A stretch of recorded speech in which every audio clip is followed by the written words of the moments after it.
véritable success story de la radio Espace Guinée, les Grandes Gueules, détentrices des meilleurs scores radio en Guinée, de la meilleure émission talk show, a donné le créneau horaire du départ au bureau et du retour à la maison, récoltant depuis des années consécutives le titre d'émission la plus écoutée en Guinée, toutes catégories confondues. Un grand total de plus de 5 millions d'auditeurs ont été fidèles au talk show Les GG, diffusé jour après jour sur toutes les stations du réseau Adafo Média de 9h à 10h30, un exploit qui restera longtemps dans les annales de la bande FM en Guinée. Merci de nous rejoindre dans la deuxième partie de cette émission. Vous nous regardez à la télévision à Kankan, Nabaya. Merci de nous choisir. Dans un instant, vous le voyez à l'écran, notre second invité, Monsieur Oumar Tounkara. Il est le secrétaire général adjoint du SLEG. Je le disais depuis l'entame de cette émission, c'était déjà dans l'ère de l'incertitude sur la rentrée scolaire et universitaire 2018-2019.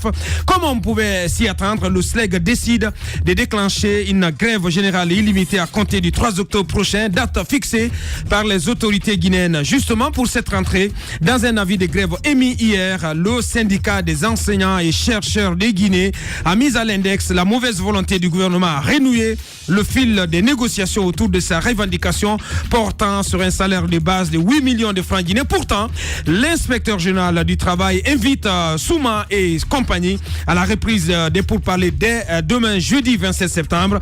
Question ce matin, le SLEG va-t-il répondre à cet appel du gouvernement? Jusqu'où compte-t-il aller? Dans un instant, on va donc ouvrir les hostilités ici avec monsieur Oumar Tounkara, dans le bon sens, bien entendu. Un carnaval et un concert pour célébrer le 28 septembre, date repère dans l'histoire de la Guinée qui rappelle le nom historique, donc le nom de notre pays au projet de communauté proposé par l'ancienne puissance coloniale. L'initiative est du mouvement Sékou Touréiste. L'événement prévu vendredi au Palais du Peuple. Fonike Mengue Silla, coordinateur national du mouvement Sékou Touréiste, et Mouloukou Souleymane Touré, il est directeur de la communication. Ils seront avec nous un peu plus tard dans cette émission. Et puis ce comité de soutien à la cause de notre consoeur Moussa Yoruba, convoqué demain jeudi devant le tribunal de première instance donc de Dixine. Adja Idrissaba, porte-parole de ce comité de soutien à Moussa Yoruba. Vous l'entendrez vers la fin de cette émission. Nous voici à présent avec notre invité. Donc on va l'interroger. Bonjour à vous, monsieur Oumar Tounkara. Bonjour, monsieur Diallo. Bienvenue dans cette émission. Merci de m'avoir souhaité la bienvenue. Première question, Jacques. Annoncé pour le 3, mais déjà on vous tend la main. Est-ce que vous allez y répondre? Le bureau exécutif national du SLEG est favorable aux négociations, au dialogue. Nous répondrons à l'invitation, bien qu'elle soit tardive. Tardive, vous le dites, et ça laisse penser au sein de l'opinion que c'est sous votre pression, c'est sous le torchon rouge que vous avez brandi quant au déclenchement d'une grève générale illimitée le 3 octobre, que c'est bien suite à cela que le gouvernement a cédé. Pourtant, côté gouvernemental, on apprend que le nœud du dialogue n'a jamais été dénoué. Ça n'a jamais été rompu. Et preuve à l'appui, j'ai pu avoir un courrier adressé à monsieur le secrétaire général du SLEG, venant de l'inspection générale du travail, dans lequel courrier, il est bien noté, objet reprise des négociations, et c'est daté du 25 9e mois 2018, si je ne m'abuse. D'hier, hein? Ouais, voilà. Mais avant, il y aurait eu des échanges. Voilà, donc suite à nos échanges téléphoniques, ça veut dire qu'il y a eu des échanges, des prises de contact téléphoniques, des rencontres d'ailleurs, selon ce que j'ai appris, pour que vous puissiez avoir l'impression que le dialogue continue toujours et qu'il n'y avait pas eu cette rupture. Est-ce que vous pensez que cette façon de toujours alerter l'opinion, tiens le 3 nous irons en grève, tiens le 2 nous allons déclencher une grève générale illimitée, est-ce que vous pensez que c'est de nature à permettre l'établissement d'un véritable climat de sérénité autour de la table? Les Grandes Gueules. Je suis très heureux que vous ayez fait une bonne lecture. Le protocole du 13 mars 2018 stipule en son article 3, en son point 3, oui. Je ne vais pas faire une lecture, un commentaire, je vais vous faire lecture de cet accord. Oui. La mise en place d'une commission paritaire, syndicat, gouvernement, en vue de l'ouverture d'un couloir de négociation sur un salaire de 8 millions du 2 au 25 mai 2018. Depuis le 2 mai 2018. Depuis le 13 mars 2018, ce protocole-là a été signé par les plus grands commis de l'État. Le ministre Tibou Kamara, le ministre Khalifa Gassama Diaby, le ministre Cheikh Talibi, le médiateur de la République. Koutoubou Sano aussi.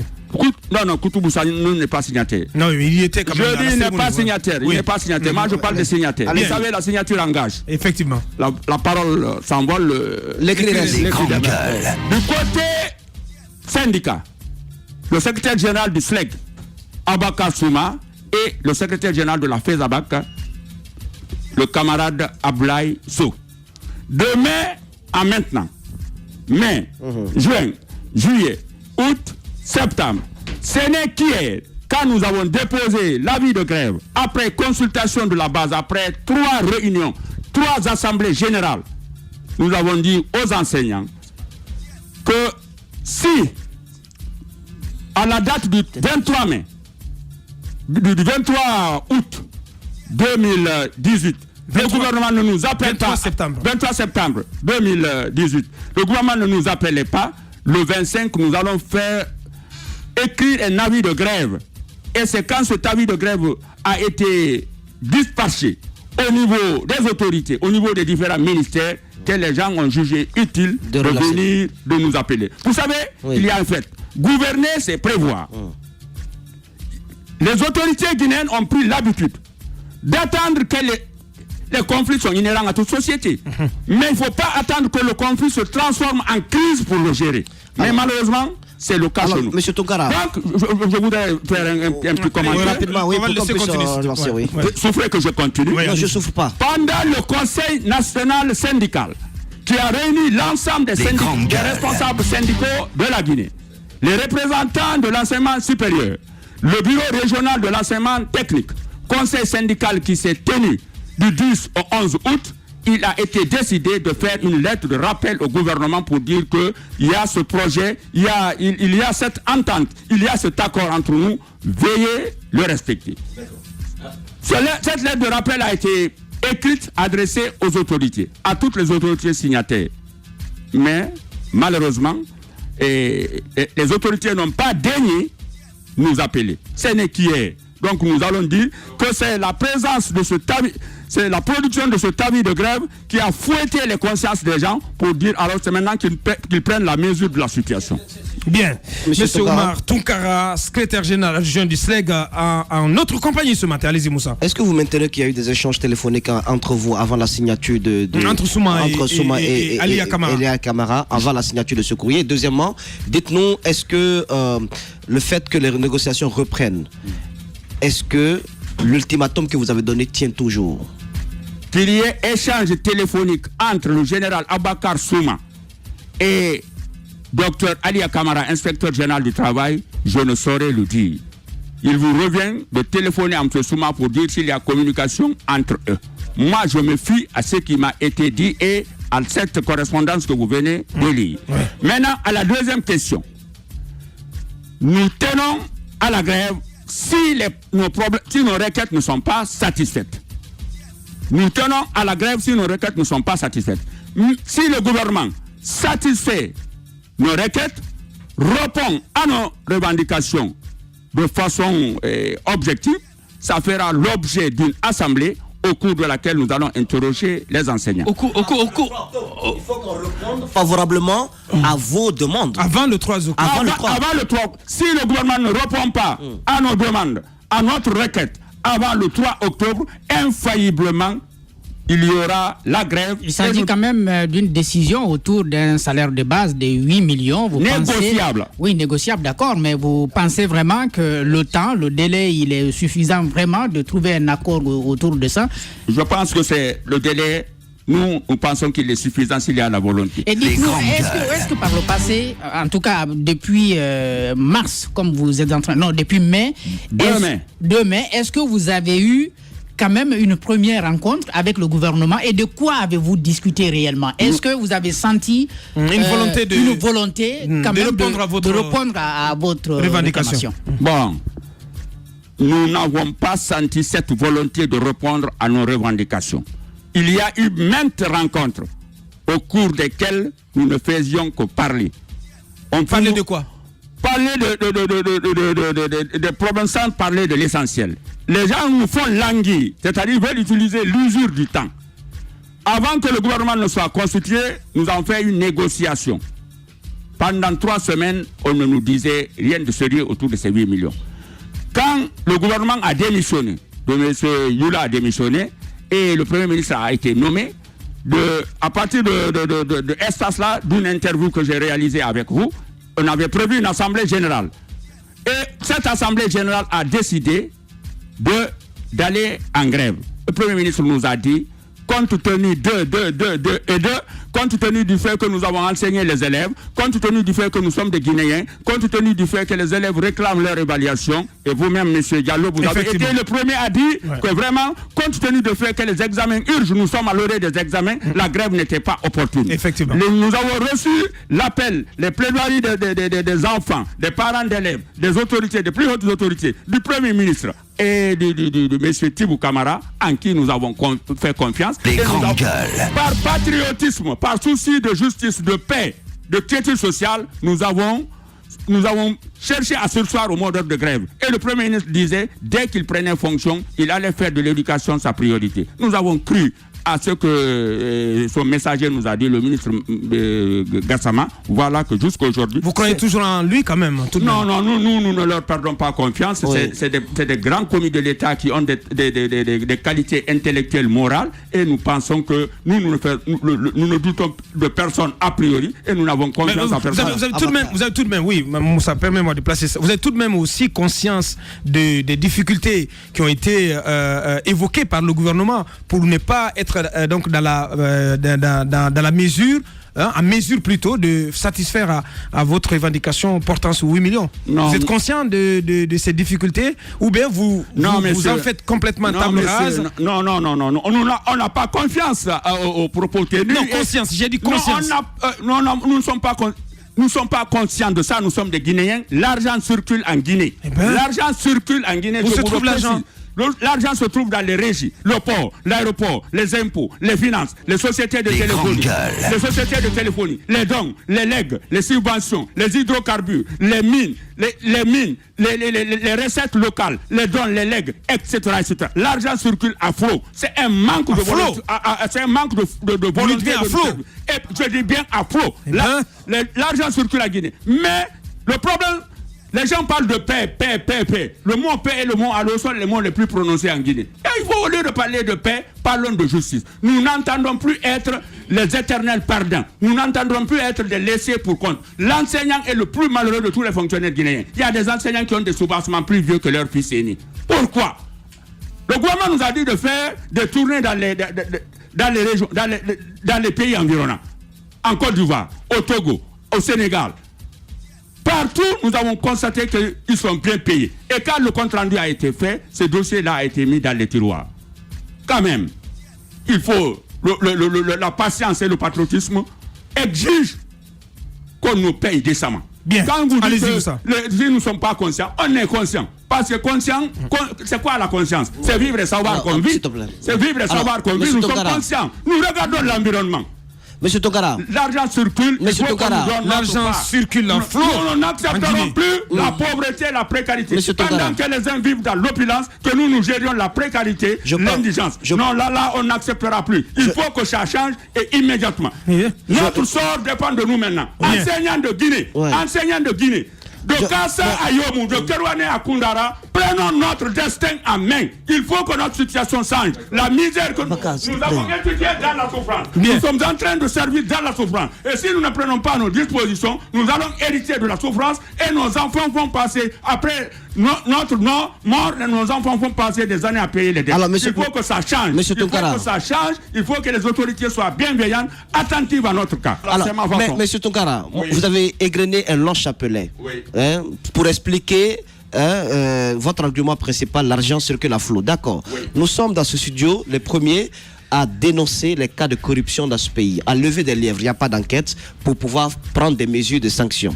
Vous êtes peut-être témoin de tout cela. Oui. Mais en même temps, au-delà, à côté de ce long chapelet, pour expliquer que l'argent circule, il faudra aussi que vous preniez en compte un certain nombre de besoins aussi que l'État est obligé de satisfaire vis-à-vis de ses populations.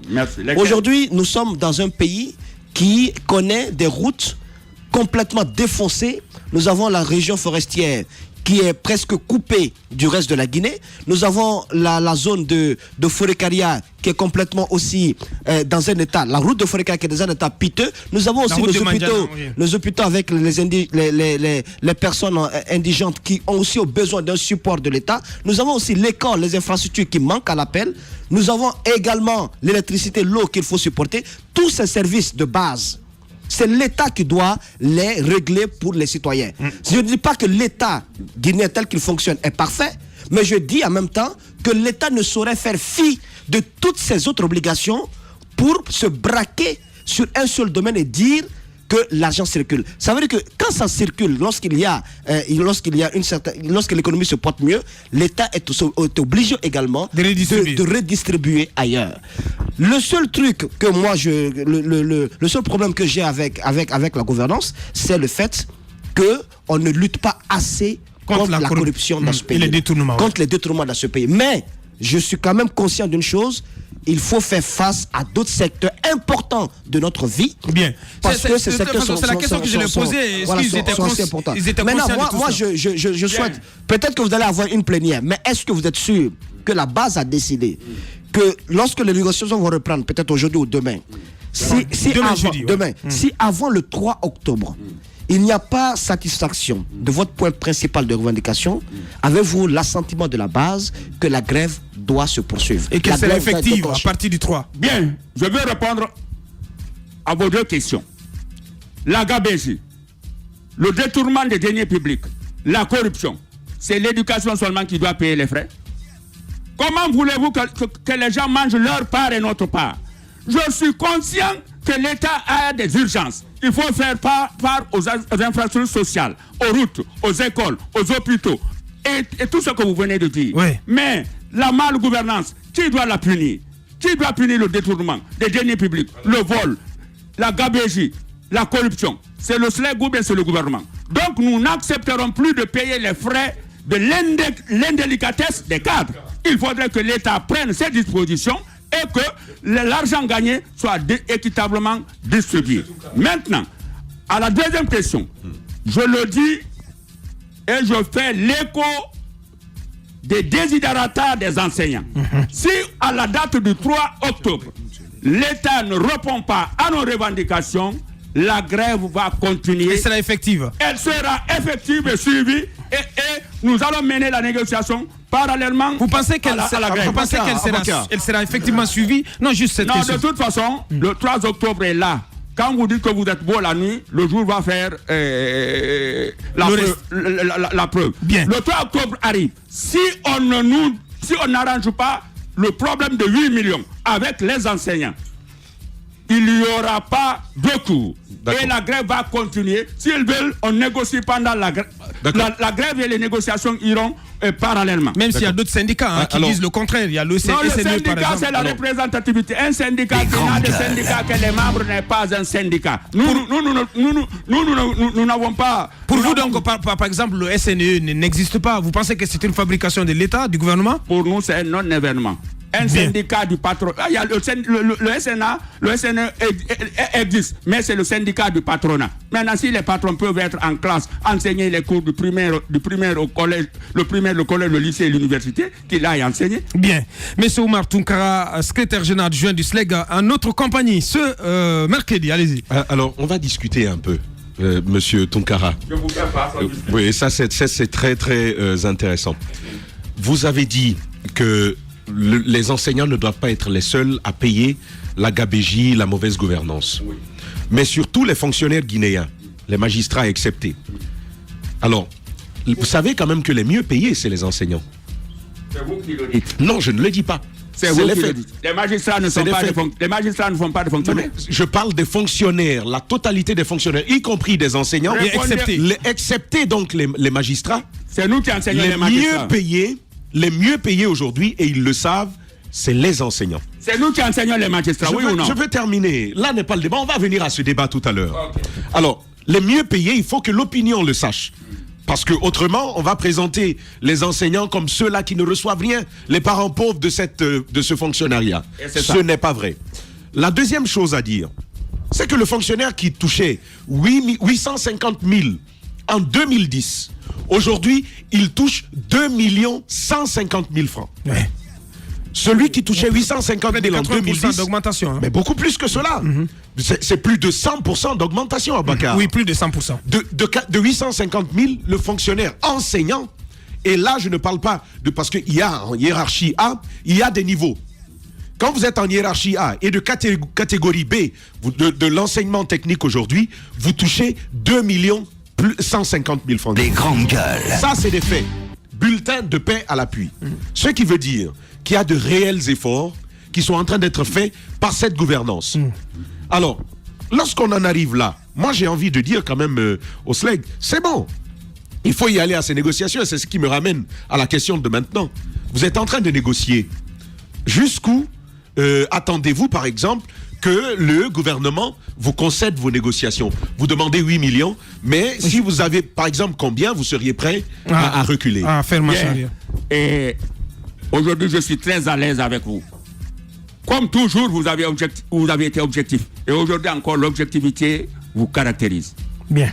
Quand vous dites que des efforts ont été fournis par les gouvernements précédents, depuis... Non, cette gouvernance. Depuis 2010. En 1991, les fonctionnaires ont connu une augmentation de 100% au temps du général Lansana Conté. Paix et salut sur son âme. Que Dieu l'accueille dans son paradis. Vous parlez d'augmentation de 2 millions. Le salaire, ce n'est pas la quantité des billets des banques.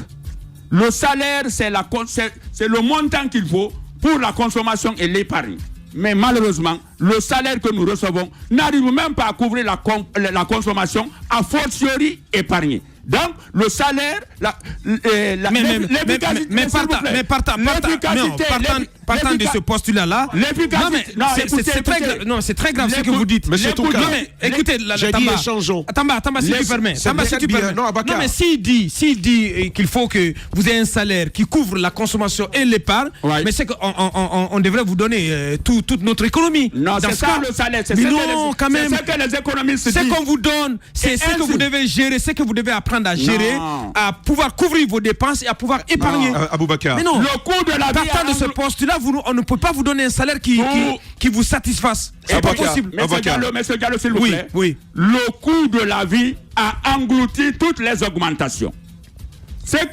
Si on fait une petite augmentation, il y a une flambée des prix. Oui. Bon, mais qu'est-ce que vous faites d'autres initiatives comme les initiatives dans le cadre des logements sociaux et d'autres?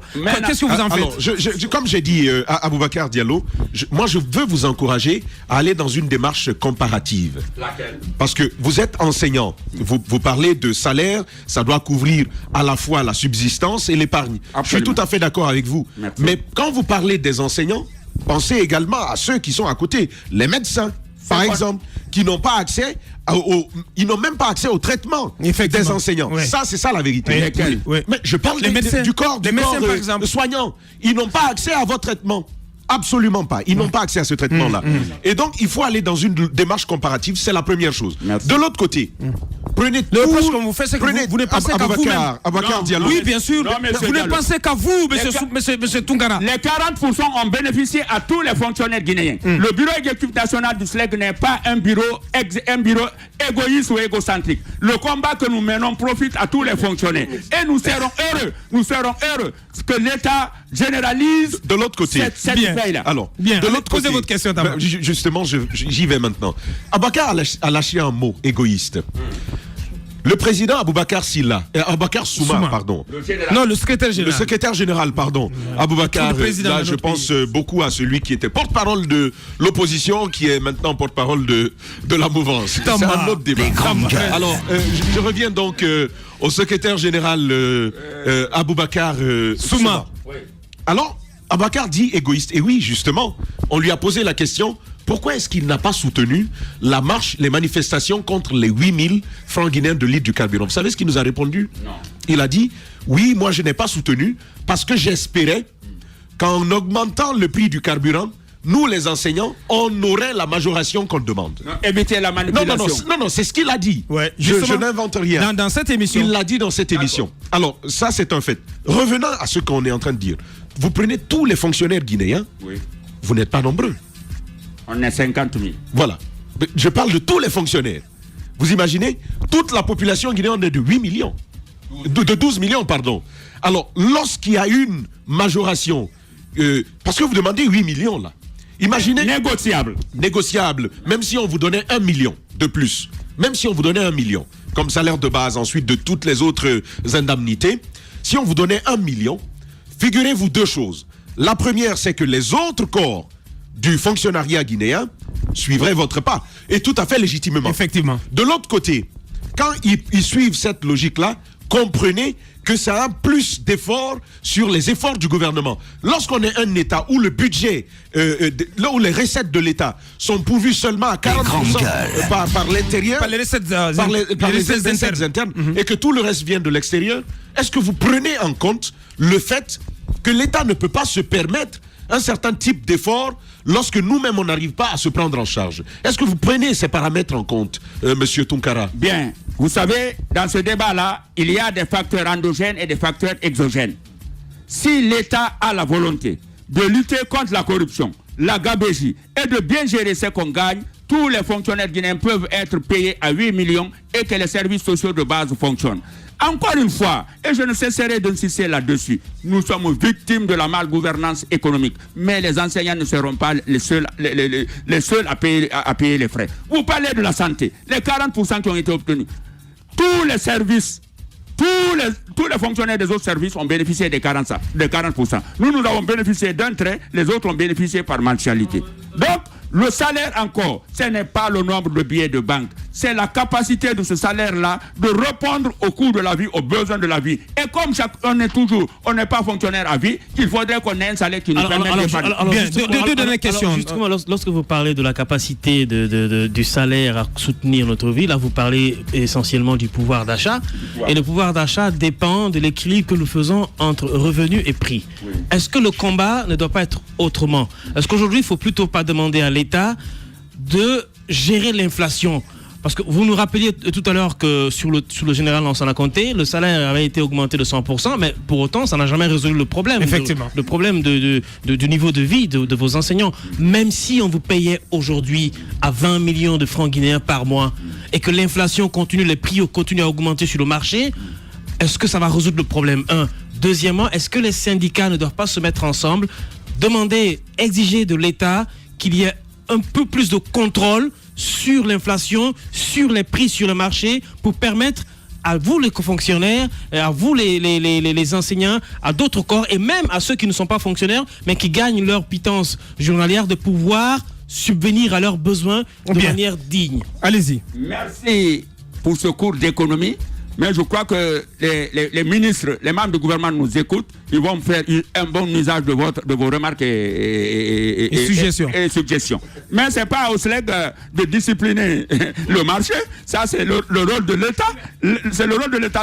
Le SLEG n'est pas une force de répression. Le SLEG n'est pas une force de régulation. C'est à l'État, au gouvernement, d'aller la politique des prix, les poids et mesures. Ça ne relève pas du SLEG. Ça relève de l'État. Est-ce que ça ne peut pas être une demande? Une demande des syndicats, SLEG et tous les syndicats confondus, tous les corps syndiqués. Qu'est-ce que nous demandons, c'est l'amélioration des conditions de travail et des conditions de vie. C'est l'État qui sait les voies et moyens par lesquels il passe pour que cela soit. Maintenant, s'il faut réguler la Commission nationale de prix et conjoncture, la dette intérieure, la dette extérieure, facilité élargie de vaccination, facilité élargie de dette, FMI, Banque mondiale, tous ces termes économiques-là, c'est à l'État de réguler ça à l'interne. Le SLEG, qu'est-ce que nous savons? C'est la craie, le bic, le tableau noir, et nous mettre les élèves, expliquer, leur demander, c'est compris. Maintenant, les situations internes là, c'est l'État qui doit régler les prix et les conjonctures. Nous n'avons pas cette capacité. Bien. Dernière question, Moussa. Oui, la plupart des enseignants qui officient, qui sont enseignants au compte de la fonction publique, Beaucoup d'entre eux enseignent aussi dans les universités privées. Mais tous les enseignants qui sont dans les universités privées n'enseignent pas forcément dans les écoles publiques. Vous semblez oublier aussi qu'il y a des enseignants qui relèvent du domaine du privé. Leur sort, c'est quoi leur avenir? Parce que moi, je semble ne pas bien comprendre le combat. Parce que quand certains pensent que le SLEC, d'accord, il faudrait que l'enseignant soit considéré à sa juste valeur. On ne peut pas lui donner un salaire. On ne peut que contenter l'enseignant. Parce que ce qu'il donne n'a pas de prix. Je suis d'accord. Ouais. Mais en même temps, il ne faudrait pas oublier que le combat doit être cadré. Sinon, ça va virer à l'anarchie. Ceux-là qui sont dans le privé, ils sont plus nombreux. Ils sont plus nombreux. Et ils tirent également le diable par la queue. Est-ce que vous pensez un peu à ces personnes-là? Merci. C'est le lieu pour moi de remercier les fondateurs des écoles privées qui font des gros efforts pour résorber le problème de place. Mais permettez-moi de vous dire que les fondateurs des écoles privées n'ont pas un personnel permanent fixe.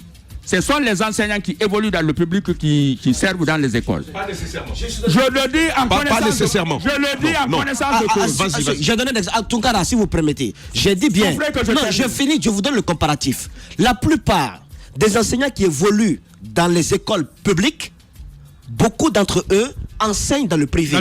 Mais ceux qui évoluent dans le privé n'enseignent pas en majorité dans le public. Effectivement. Je suis désolé.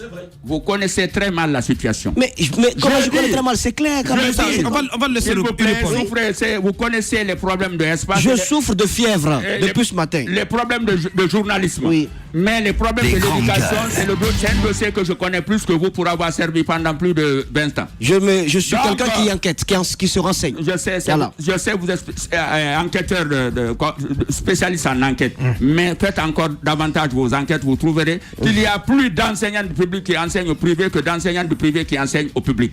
Nous n'occultons pas leur sort. Mais si l'enseignant du public est bien payé, je crois que cela aura des répercussions sur l'enseignement. Mais comment vous pouvez... Moussa, il nous reste plus qu'une minute. Je vais démontrer. Si l'enseignant du public est plus payé, ça va aider le privé. Parce que ceux qui enseignent le privé auront plus d'emplois au privé. Pourquoi les gens du public quittent le public pour aller au privé? C'est pour combler le vide. C'est pour combler le vide. C'est un manque d'emploi. Tous ceux qui sont cherchent à Monsieur Oumar Tunkara, secrétaire général adjoint du SLEG, on arrive pratiquement au terme de cette interview. Cette dernière question qui donc nous parvient, c'est important. Vous connaissez aussi la loi du travail, la législation en matière du travail. Lorsque vous cessez donc les cours à partir du 3 octobre, vous refusez d'être à vos postes pour enseigner les enfants. Donc ça veut dire que vous ne travaillez pas. Et la loi du travail est claire là-dessus. Donc vous pouvez donc prendre des sanctions à ce niveau. Est-ce que vous êtes conscient de tout cela? Bien.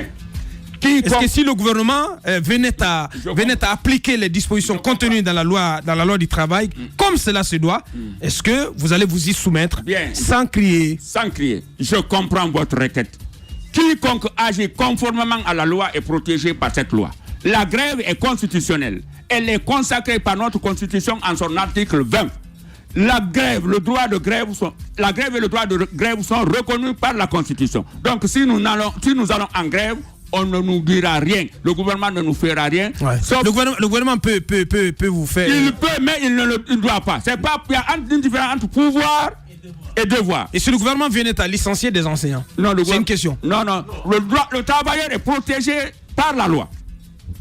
Et en période de grève, c'est le syndicat qui gère la situation. Ne faisons pas d'amalgame, s'il vous plaît. Donc, vous n'accepterez aucun licenciement, aucune mise à pied? Aucune mise à pied, aucun licenciement, aucune mutation pour faire de grève. Bien, c'était donc notre second invité, M. Oumar Tunkara, les vérités du secrétaire général adjoint du SLEG. Dans cette émission, on va prendre rendez-vous en tout cas pour demain, pour l'ouverture de ces négociations, en croisant les doigts, en espérant que ce mouvement de grève n'aura tout simplement pas lieu. Merci. Bien, un dernier mot. Je voudrais remercier, comme à l'accoutumée, votre organe de presse qui fait tout pour éclairer la lanterne des Guinéens autour des sujets nationaux et internationaux. Et je demande à tous les enseignants de se tenir prêts au cas où le gouvernement n'accède pas à nos revendications pour que la grève soit suivi de façon générale. Notre sort est dans nos mains. Notre situation sera ce que nous, enseignants, nous voudrons qu'il soit. Je vous remercie. Bien, c'était M. Oumar Tounkara. Véritable success story de la radio Espace Guinée, les grandes gueules, détentrices des meilleurs scores radio en Guinée de la meilleure émission talk show, a donné le créneau horaire du départ au bureau et du retour à la maison, récoltant depuis des années consécutives le titre d'émission la plus écoutée en Guinée, toutes catégories confondues. Un grand total de plus de 5 millions d'auditeurs ont été fidèles au talk show Les GG, diffusé jour après jour sur toutes les stations du réseau Adafo Média de 9h à 10h30, un exploit qui restera longtemps dans les annales de la bande FM en Guinée.